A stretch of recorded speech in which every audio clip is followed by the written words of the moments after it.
رامي ربيعه يعني ايه، توصلنا احنا كده لشويه حاجات. رامي ربيعه خلاص احنا قايلين من الحلقه اللي فاتت ان هو مش مكمل مع الاهلي بنسبه 99%، خلاص هو مش مكمل مع الاهلي. فقال لك بقى ان العين الاماراتي بيفاوض رامي ربيعه علشان يدعم خط دفاعه في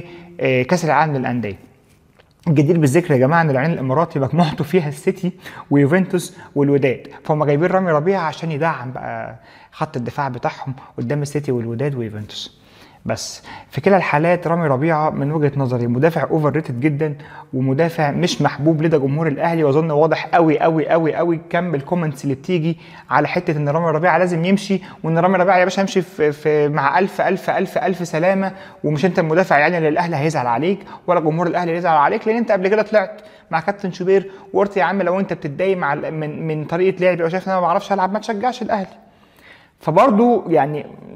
كان كلام عدائي قوي للجمهور، ومن الاول يعني في الاول وفي الاخر خلاص انت كده كده مش مكمل مع الاهلي، وغالبا بنسبه 99% اخر مباراه لرامي ربيعه مع الاهلي هي مباراه فاركو، وبعد كده سواء بقى بيراميدز اللي يعني اعتقد خرج من الصوره شويه، واللي هيكون بشكل شبه قوي هو العين الاماراتي اللي هيدعم بيه خط الدفاع.